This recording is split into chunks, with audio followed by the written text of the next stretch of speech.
Ladies and gentlemen, welcome back to Bilbao, Spain for the official press conference with the Basketball Champions League CEO, Mr. Patrick Comninos. Again, I'd like to wish a very warm welcome to our accredited media in the room, as well as those attending virtually. Mr. Comninos, if you'd like to give us an opening statement, the floor is yours. Thank you. Good morning. Thanks again for all of you that are attending this opportunity. I will say a couple of words, but then I think it's most important to hear any questions that you might have. But from my side, I will go back exactly 1 year ago to the same day, the Saturday before the final, when we had a similar press conference in Nizhny, in Novgorod. It seems like a very long time ago, but it's only a year ago in very different circumstances when we had to organize our Final Eight there. And during that meeting, that press conference, one of the points that was raised was our intention to change our approach towards the Final Four hosting and examine the option of taking our event to what we call a neutral venue, or to put it more correctly, a venue that is not directly linked with any of the participating clubs. And that for us was a very important decision. After 5 years of making our first steps and establishing the Basketball Champions League, establishing its credibility and developing the Final Four in what we believe is a true pinnacle that culminates our season, even though we had to organize 2 very challenging last editions in Athens in 2020 and in Nizhny in 2021 under the COVID protocol measures. We still felt that the time had come for us to examine this prospect, and our event deserved the organization planning, the opportunity to anticipate well in advance, which is only given if you know your host city well in advance. So for us, we took the decision to come here to the beautiful city of Bilbao, and we feel very justified with this decision. The support we have received from the local community, from the city, from the region, from the club of Bilbao is exactly what we hope for.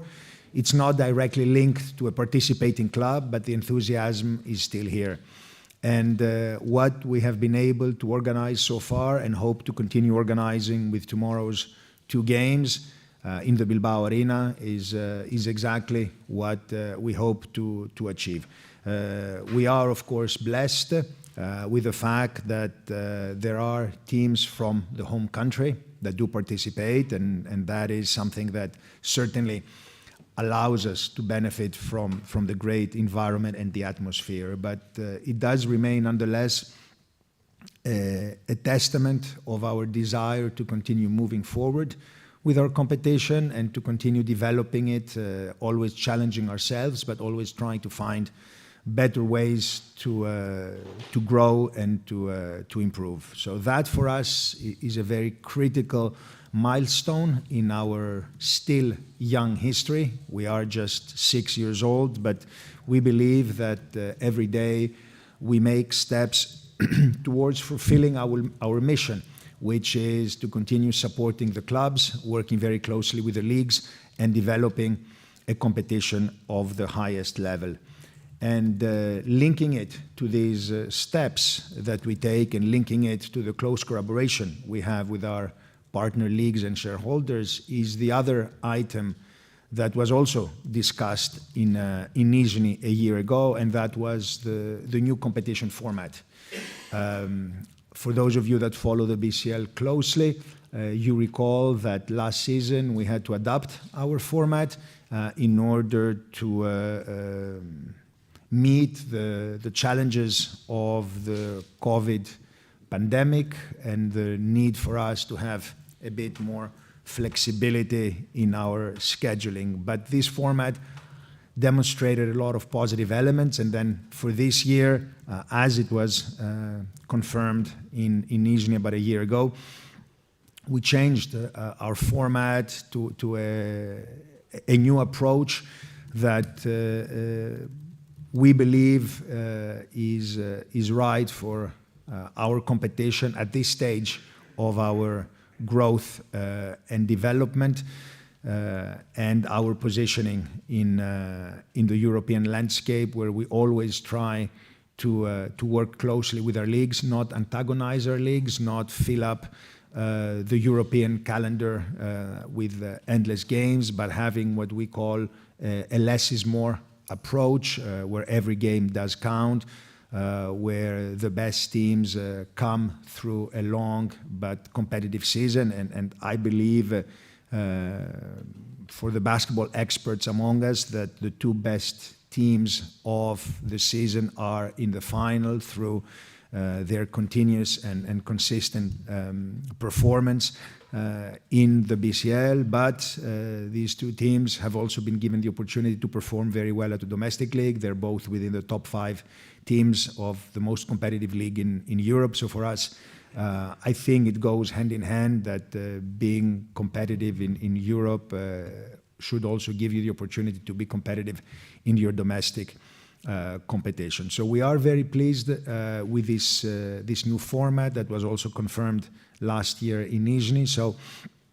overall, as we look back on season 6 minus 2 games, we feel that the BCL is at the position that we would like it to be at this stage of its journey, but certainly setting continuously the foundation and the challenges within our organization to continue to grow in the manner that we all hope that we will continue doing. So that's it in terms of short opening statement.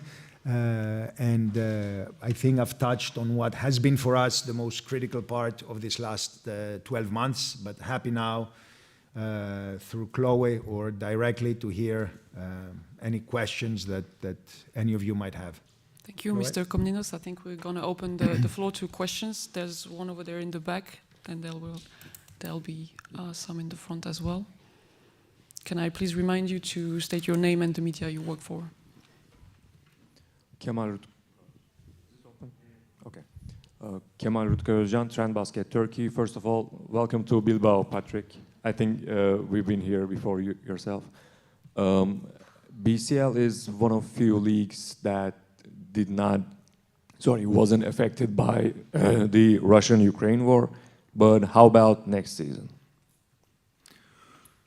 Well, I mean, I wouldn't say we were not impacted, because we unfortunately had to face the fact that a team that was performing quite well in the competition, Prometei, champions of the Ukraine, had unfortunately and inevitably to withdraw from the middle of the round of 16, exactly after 3 out of the 6 games. They had won 2, they had just lost 1 when they had been forced to play the game outside of the Ukraine. So I would certainly say that this had an impact in our competition, where we strive to put forward the sporting principles and on-the-court results. And unfortunately, we are aware that Prometei, who had, as I said, a great season so far, coming through the qualification round, qualifying into the play-ins, eliminating Hapoel Jerusalem, and then having had a good start in the round of 16, had inevitably to cease its operations. So we continued that group with the 3 remaining clubs, Ostende, Cluj-Napoca, and Malaga, but we had this direct impact. As we look forward, I think that we are part of a much wider environment that is affected and impacted by the unfortunate situation that is happening within our continent. So we will follow, of course, what the sports governing bodies and, of course, FIBA, our mother organization, will decide. And the expectation is that over the next weeks there will be decisions on this matter, and we will, of course, adhere and follow whatever decision is taken centrally regarding the participation of teams from that region into the upcoming season. Thank you, Mr. Comninos. Let's take another question.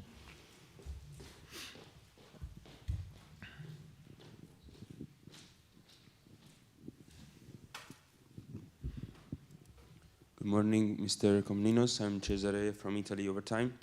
You talked about the fact that in the previous 2 years you had to organize the final stage of your competition with the protocol, of course, with the pandemic situation.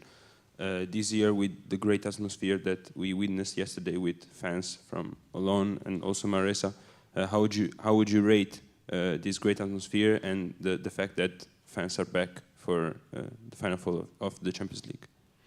I think it gives enormous joy and pleasure for any sport organizer to be able to have this, let's call it, return to normality.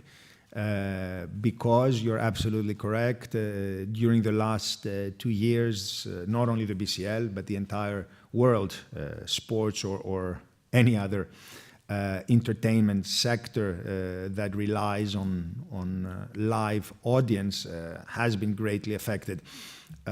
When the pandemic hit, in March 2020, we took a very conscientious decision to still continue with our season. We felt it was imperative to crown a champion and give the best teams of the competition the opportunity to continue. This is again in line with our sporting principles and the desire to crown teams on the court. So we took that decision, as you well know, to organize a Final Eight format in Athens in late September and October. That event was played exclusively behind closed doors. This was the hype of the pandemic and the measures. So that was a great event, taking into consideration the difficult challenges. And then last year in Nizhny, we were somewhat able to enjoy fans under the Russian national protocol of the time. 50% attendance was allowed, and we're very happy that that 50% was fully occupied, even when the home team was not playing. And I think that was a very clear demonstration of the thirst, the hunger that fans around the world have about watching live sports. So now, as we are slowly returning to normality, it gives us, as I said, enormous pleasure to be able to see these attendances. But most importantly, I think it gives enormous pleasure to the fans to be able to enjoy their beloved sport. And as we saw yesterday, fans from the other side of Europe, from Israel, made the journey to come here and celebrate this event. And for us, this is the best message about being able to enjoy these great images once again. And we hope that tomorrow it will be another record-breaking event for us at the BCL, organizing a Final Four in a neutral venue and having a full arena. Thank you, Mr. Comninos. We're going to take a question there. Good morning. I'm Ennio from Italy, from Sportando. I have a couple of questions, if possible. First, going back to something you just said about the neutral venue, if you have already plans for next season about prospect candidacy of countries, if not cities, where to play.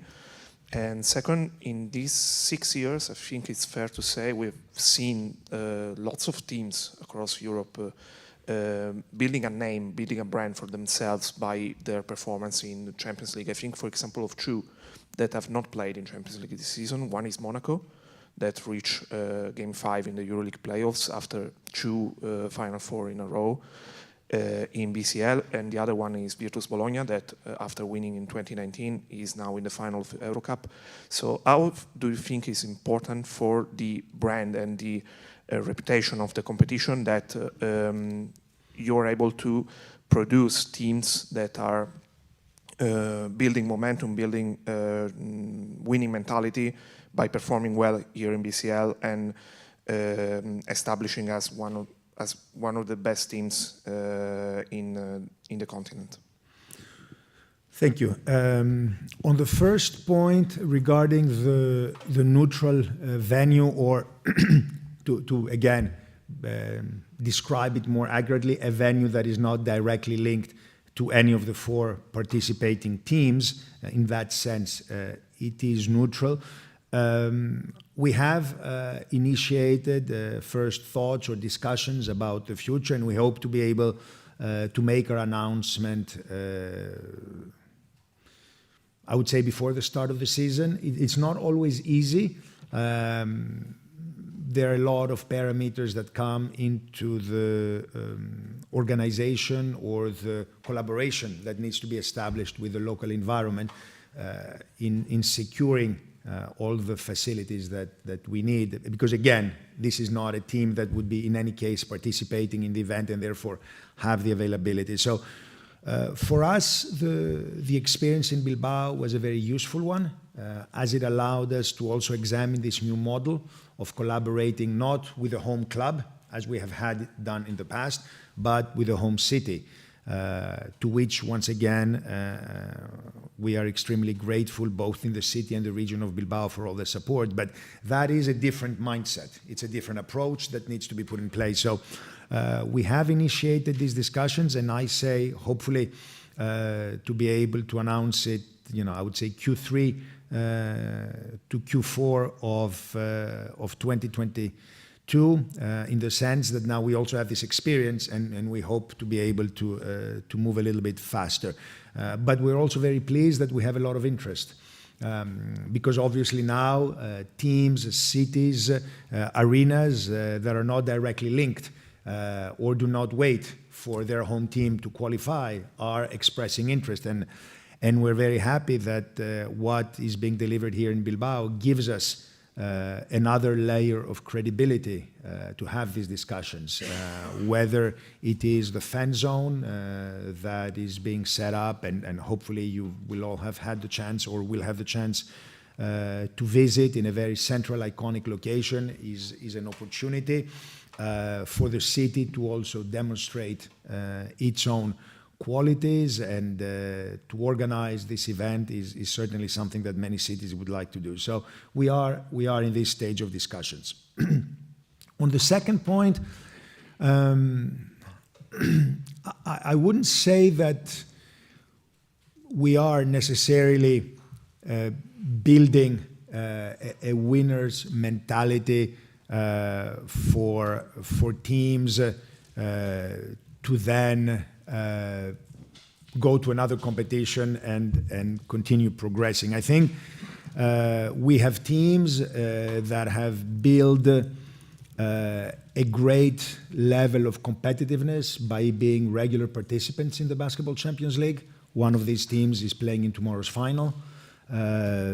Those of you that have followed the history of Tenerife over the last years, we have seen a team that was in a specific position in the ACB, and over through its consistent, regular participation in the Basketball Champions League, its competitiveness, its commitment, it is now regularly among the very best teams in the most competitive league in Europe. So that, I think, is also an approach to be taken. Now, the fact that teams like Monaco or Virtus or others have made a change in their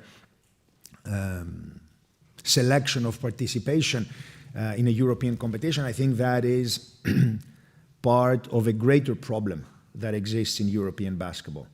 The fact that there is no certainty, there is no security, there's no consistency, there's no clarity as to how teams participate in Europe, and that we have this inevitable but unfortunate situation every April, May, and June where teams are sort of shopping around, moving around, and trying to find their own bearings, usually based on ambitions, but also past experience. The fact that in this season's Basketball Champions League, we've had 3 of the last 5 Eurocup winners participate in our competition. Teams that won the Eurocup, then they went to the EuroLeague. They had that short-lived experience because, you know, winning the Eurocup only gives you the chance to participate in the EuroLeague for 1 season. At least that was the model. Now it gives you the opportunity to continue if you perform well in the EuroLeague. But the fact that we have had 3 of the last 5 winners of the Eurocup come and join our competition, I think is also indicative of their own experience and their own approach to the level of, let's say, certainty, consistency, and commitment that is required. But as I said, the key message that I take out of this is that this is a situation that does not help promote European basketball. It does not help provide the clarity and certainty that is required in order to commercialize the brand much better. Because at one point, we should not be looking at, you know, individual cases, but we should be looking at the whole ecosystem. And we as BCL are very happy that over the last 6 seasons, we have had more than 130 different clubs come and play in the Basketball Champions League, and we have been able to walk the walk with them in building some great stories. When I look back at this season, I think the story of Cluj-Napoca is a fantastic story. It's what sport is all about, and for us, it's what BCL is all about.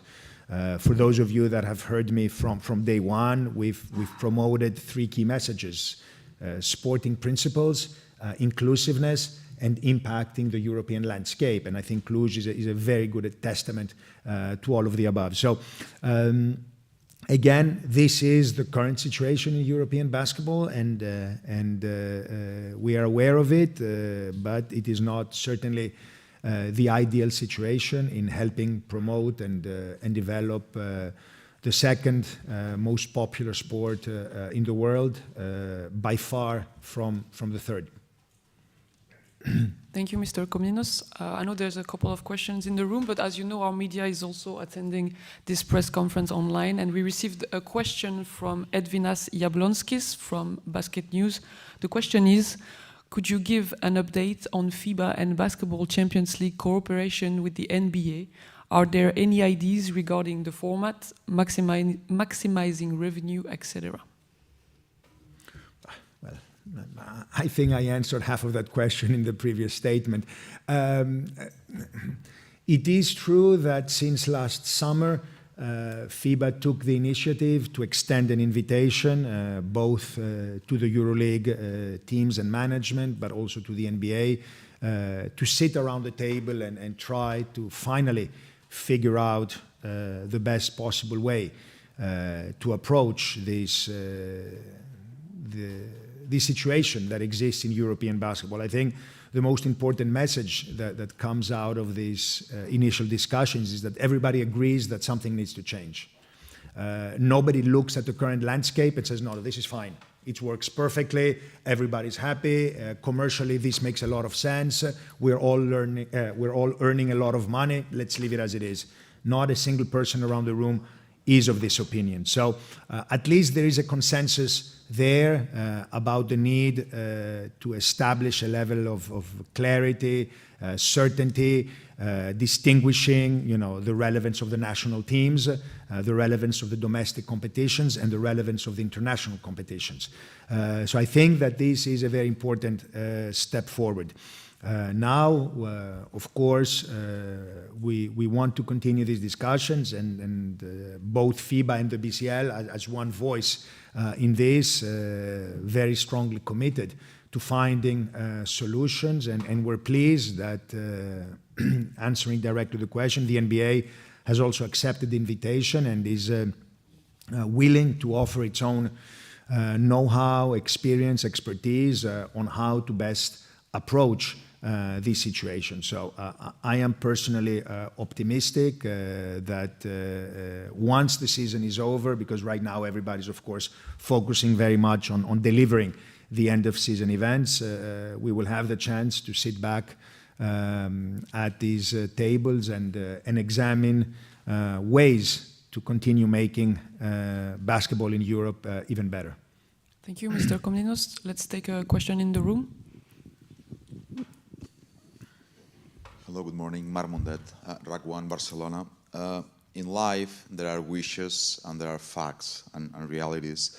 I say this because I suppose you have your own ideal idea about how the business of basketball must be, but circumstances are what they are between FIBA and EuroLeague. I wonder about how is going to be the business of basketball in the next 2 or 3 years. Bob Dylan sang, changes are coming. But nobody is capable to predict the upcoming future. Has Mr. Comninos got an idea of the way we are in front of? Thank you.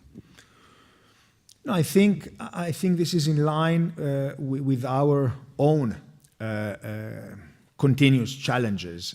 As I said before, nobody is convinced that the current model is the best one for the entire basketball community. And as I've always said, basketball in Europe is not played by 11 or by 13 teams, it's played by hundreds of teams. And our joint responsibility is to try to find ways to make this viable, sustainable, enjoyable, commercially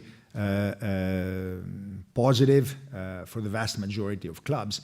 And that includes the opportunities that we need to give to clubs all across Europe, and exactly this is the model that we are trying to promote. And when I think of cases like Cluj or Falco Sombatelli or other teams that have joined us through leagues that had in the past not received these opportunities, I think this is in line with what we're talking about now. When we speak about the future, I think that the one aspect that every stakeholder that we are discussing with on the other side of the commercial table is asking for one thing, which is clarity.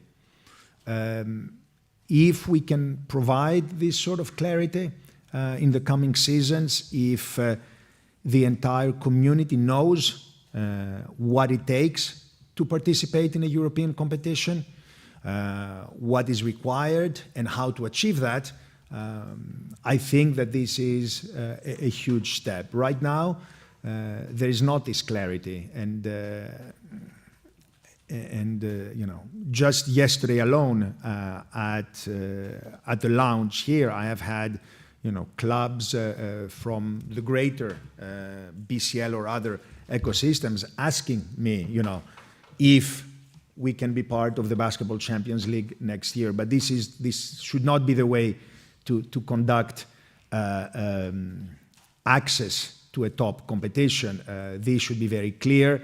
It should just be opening the regulations and knowing that if you fill this criteria, sporting or otherwise, you should be part of the competition. Or if you do have a license, this is what it takes to maintain it and to continue participating. But if you go to any commercial entity, any sponsor or any broadcaster, the one thing they will ask for is clarity and knowledge of what the ecosystem looks like. So this is for us our key ambition for the next years. It sounds perhaps overly simplistic, but it has proven not to be the case in European basketball. So we believe that through these collaborative efforts, we will be able to create an environment in European basketball that will provide this sort of clarity. And clarity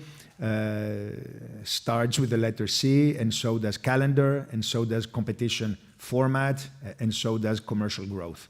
So for us, establishing a very clear calendar, establishing a very clear competition environment is paramount. And again, it sounds a lot simpler, but obviously it is not, and we hope that over the next period we will be able to offer this to the market. Thank you. Let's take a question in the front.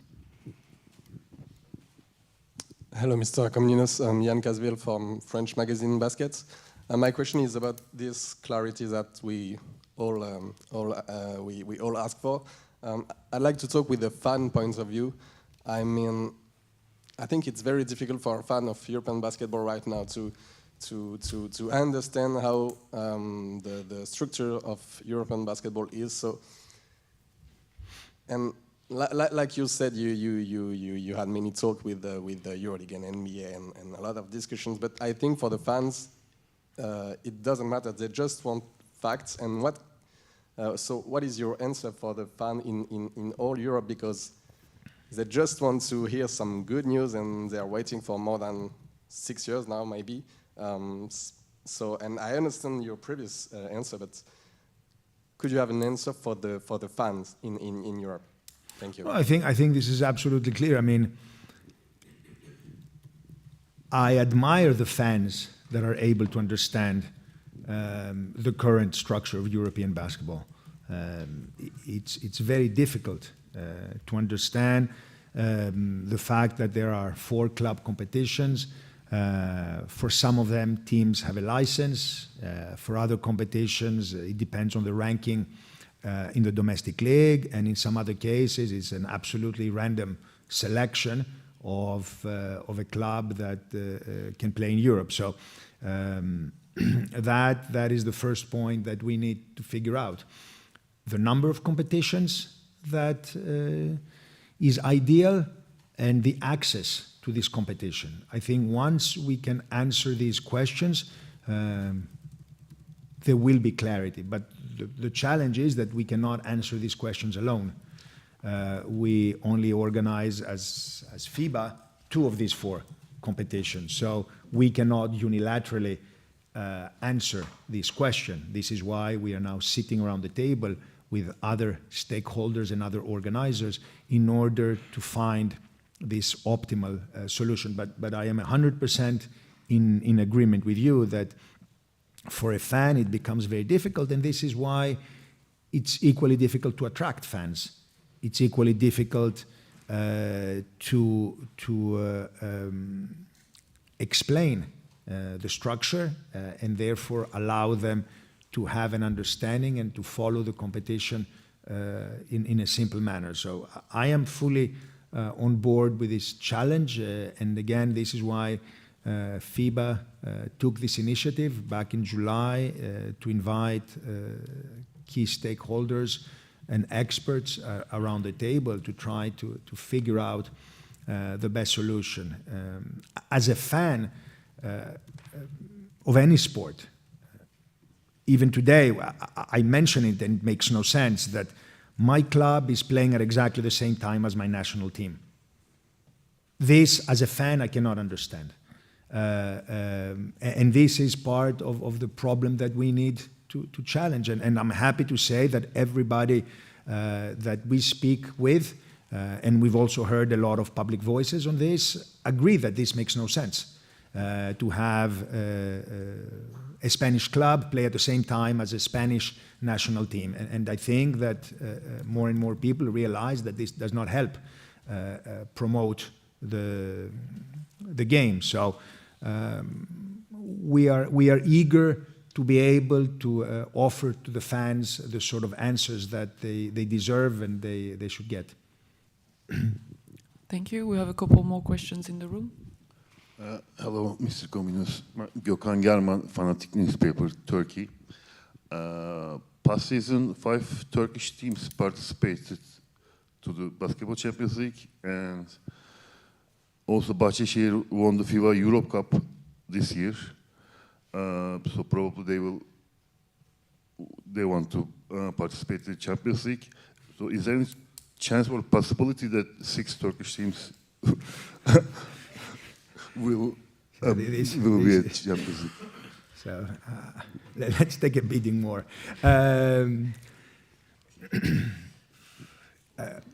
The fact is that it's not only Başakşehir that wants to play. It's more than half of the Turkish league that wants to come and play in the Basketball Champions League, and this is great for us because we do get a lot of interest, recognition in the Turkish basketball environment, but we also know that there is a finite number of places that can be afforded to each country. And last year, it is true, Turkey was given the opportunity to participate with 5 teams because at the end, the board decided to extend an invitation to Galatasaray that had not finished within the top positions in the ranking. So we need to wait and see what the overall approach when it comes to the access list will be, how many clubs will in the end apply from Turkey, and then of course look at the league rankings to decide which teams will participate. But the point for me remains that we see a great interest in Turkey. For instance, you mentioned Başakşehir and FIBA Europe Cup, the fact that more than 13,000 fans attended that final game against Reggio Emilia is testament to the great interest that club basketball has in Turkey. So it gives us pleasure to have probably some of the very, very best teams in Turkey come and play in the Basketball Champions League. Thank you. On the same topic, we have a question coming via Zoom from José Olias from Malaga Hoy newspaper. And he wants to ask about the places available for the ACB next season, if there will be 4 as this season or if there can be more, and also due to the particular case of Unicaja Malaga, which reached an agreement to participate for several seasons in the BCL, but it is very likely that they will not obtain a place via the league. Is there a possibility of an invitation? That's the question from José Olias. I think as a first general answer, I have to say that this tremendous interest that we are receiving is probably the most satisfying news that as an organizer we can receive. Unfortunately, we wish that there was the level of clarity, that there was the level of certainty, that all these answers were given in just one page. This country, these teams, and it's done, and we wouldn't be having these discussions. But this is the nature of the beast, and we deal with it as it is. But the fact is that there is enormous interest, and what gives us satisfaction, if I can go back to our short 6-year history, back in 2016, when we started the Basketball Champions League, we had one team from the ACB that applied. That was Tenerife. Last year, we had 8 teams from the ACB that applied. This year, we're probably going to surpass this number. And that, to me, is the biggest vote of confidence. When teams from around Europe see what the BCL is organizing or have experienced what the BCL is organizing, and they want to participate in our competition. Unfortunately, we do have a limited and finite number of spaces, so we do have to make selection always based on objective criteria. And because the point about the long-term agreement with Malaga was mentioned, I think it also gave an answer that this is not an agreement that guarantees participation. Otherwise, we wouldn't be having this discussion with Malaga. If it was a license, the position of Malaga in the domestic league would not be of relevance. So this is not a license. This is not an automatic guarantee that Malaga participates in the Basketball Champions League. It states that if Malaga finishes up to a certain position in the ranking, then it will have the opportunity to participate. So it is, again, based exclusively on sporting principles, because sometimes I read or I hear that the BCL is also issuing licenses, which I think is not an accurate depiction of what is happening, and the plea of Malaga is unfortunately good proof of that. So regarding Malaga, I also had the chance to meet with the Malaga president yesterday. We have to wait and see. There are 3 more games left in the ACB regular season. We need to see how the final standings will look. We need to see the number of interested clubs from the ACB. And then, in the end of June, we will have a board meeting that will take the decision about which teams from ACB and which teams from around Europe will participate. So we will have to wait a little bit more to see. Thank you, Mr. Comninos. Let's take another question in the room. Alex Madrid, Eurohoops. Good morning, Mr. Comninos. It's a similar question because, well, there's right now a Spanish dominance in the BCL, but we have a particular case. The back-to-back winners, San Pablo Burgos, are trying to avoid relegation in Spain, and for sure they want performance at a high level. Have you already considered a wildcard system or something? Thanks. For all the teams, maybe. Some teams in competition. Maybe trying to secure some teams' position, for example, for a 2 times winner in the BCL.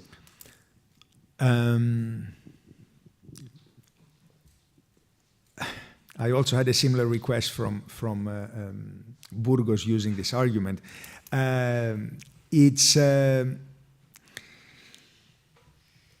as I said, it's not an easy process what we are facing, and our approach when it comes to participation in the Basketball Champions League is all about the positioning in the last or current domestic league season. So unfortunately for Burgos, right now they're not having the greatest season possible. I think this is also testament to the very competitive nature of the ACB. That teams like Burgos or like Andorra, who have been performing very well in Europe over the last years, they are fighting to avoid relegation. And again, this proves that ACB is a very, very competitive league. I think to answer the question directly, what we have in our regulation, so it's nothing that I'm divulging here. The BCL Board of Directors has the opportunity to invite a number of clubs, usually it's 4, up to 4, to either the qualification or the regular season, qualification round or regular season. And this is what was used, for instance, last year with Galatasaray. So there is this very small percentage out of the entire list. We had, I think, last year, 48 teams enter the qualification round, and 28 teams enter the regular season directly. And in this entire number of teams, we also had, I think, 3 teams at the end that were invited into the competition. So we do have this very small number for either the qualification round or the regular season, and the board retains this right. It's something that is always discussed in the board meeting in the last week of June. Thank you. Let's now take a question from Zoom. And this is a question again from Edvinas Jablonskis from Basket News. This is about the Final Four this time. Yesterday there were some visible empty seats. What are the expectations for Sunday regarding ticket sales? I tend to look at the glass half full and say that yesterday there were a lot of occupied seats in the arena. And for us, again, this is a great testament to the excitement that is created. Now, taking into consideration the composition of tomorrow's final and the fact that we have two Spanish teams, one of which is only 5 hours drive away, we expect that these few empty seats that were visible yesterday will be fully occupied tomorrow. Thank you. Another question in the room this time. Going back to a couple of your previous answers, I think that if we are having these discussions is also a testament of the great work that BCL has done, that has expanded. You mentioned the case of Spain, for example, of going from Tenerife to eight applied teams. I wanted to, about the structure and about the choices, do you think this season we had 52 teams between qualifying rounds and regular season? Do you see there is room to expand this number to attract more teams? And if yes or no, in this first case, would you privilege choosing teams from new countries or countries that are emerging? Because you mentioned the case of Falco, you mentioned the case of Cluj. We've had also Nymburk in these years from Czech Republic playing really well. Or from countries that are more traditional, but team emerging from these countries. Manresa is one example, to mention one.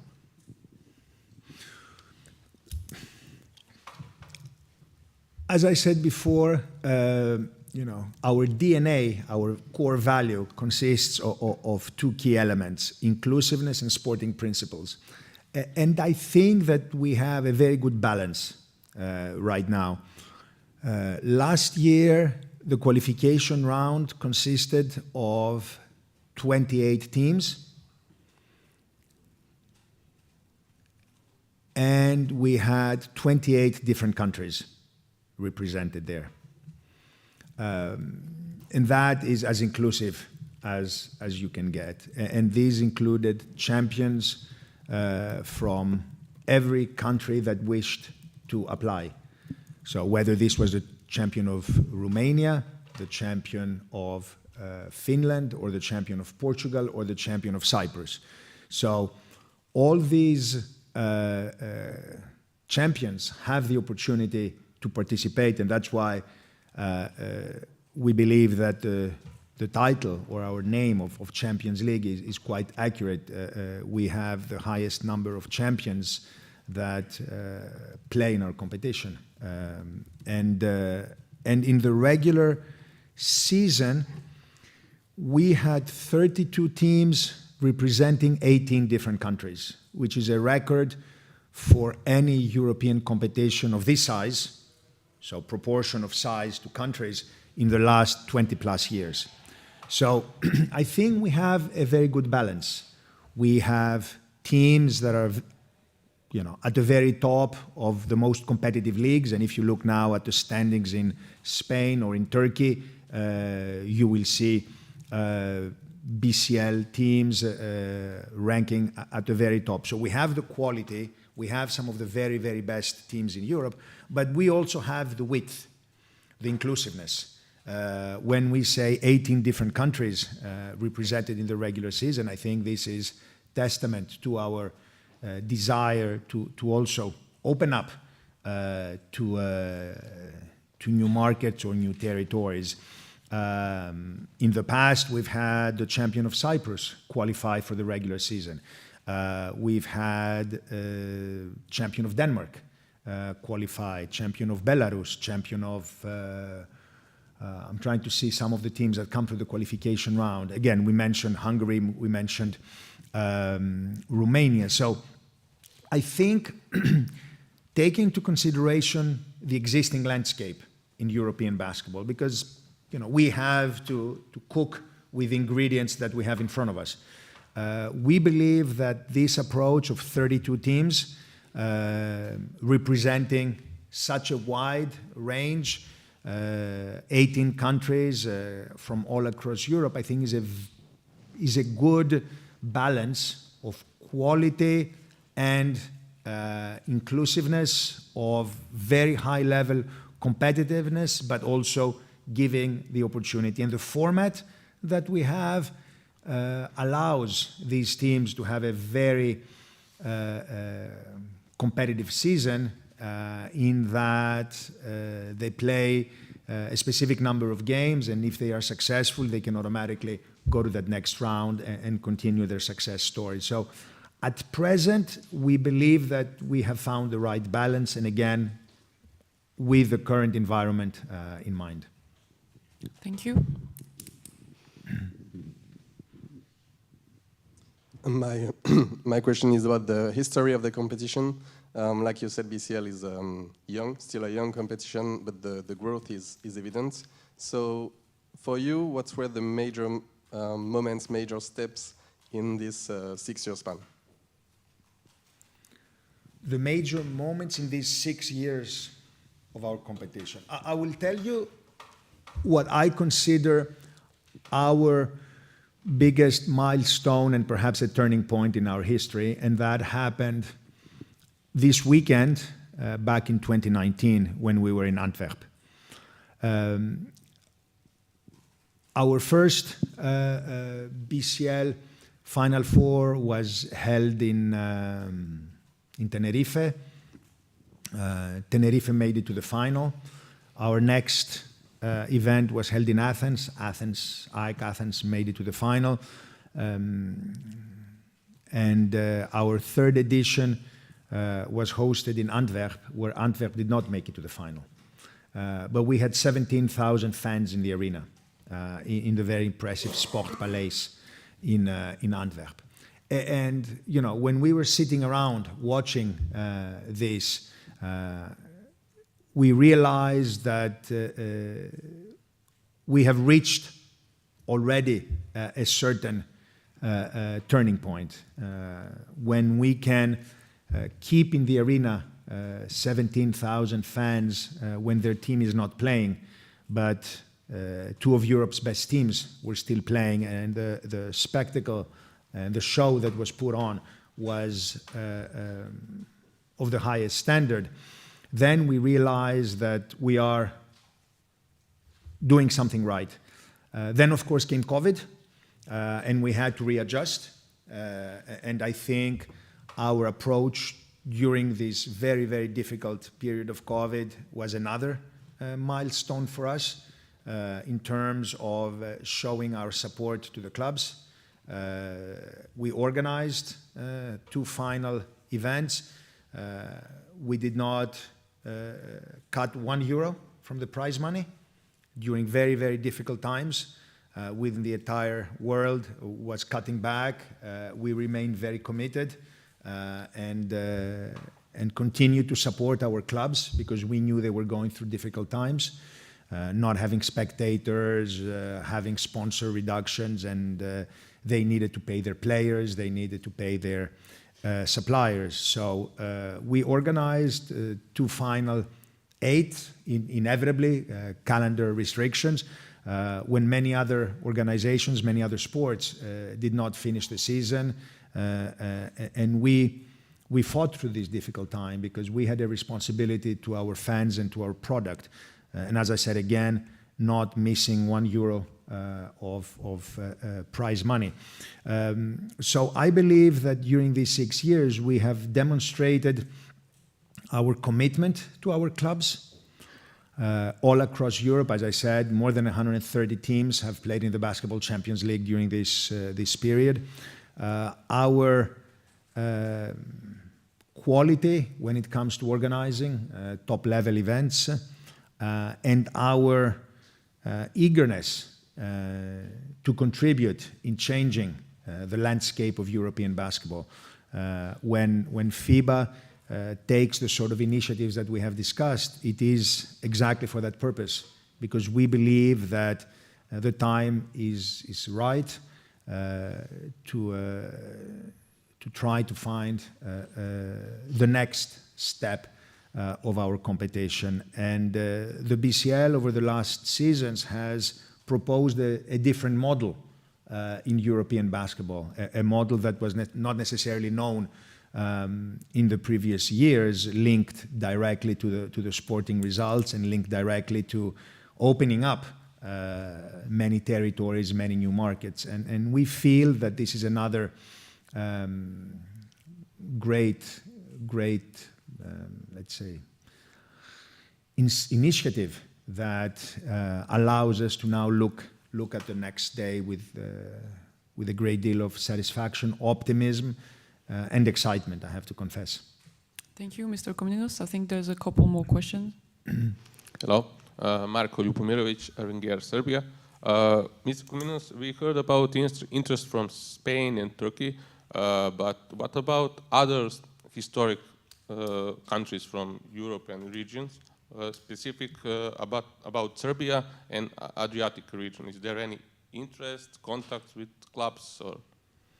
We are in continuous contacts with all the leagues, all the clubs, and we receive their, let's say, open communication. Now, admittedly, the Balkan region is a complicated region because of the environment that exists there between domestic competition, Adriatic League, and international European competition. So we see different approaches from different clubs and what they wish to achieve and accomplish.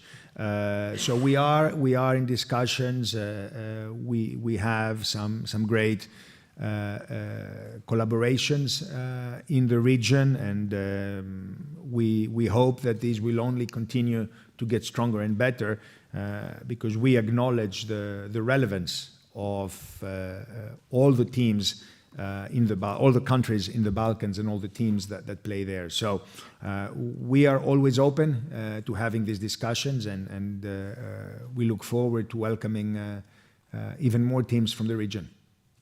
Thank you. I think we have one more question. Yes, Mr. Comninos, Marc Mundet, RAC 1, Barcelona. EuroLeague A team's license voted in November a new era for their competition in a very close poll, 6-5, and changed their CEO. Now they are still discussing how it's going to be, or who is going to be their CEO and their guidelines for the future. You mentioned it before, you are planning to sit back again around a table with NBA and EuroLeague this summer, but there's a capital fact. You must convince them to come back under the same umbrella in a win-win deal, I think. My question is, how is going FIBA to try to convince them, knowing that there are some teams like Barcelona, Real Madrid, Baskonia, who wants to keep their autonomy like FIBA and EuroLeague broke in 2000? Thank you. I think this is a good opportunity to also clarify a little bit. We are not trying to convince anyone.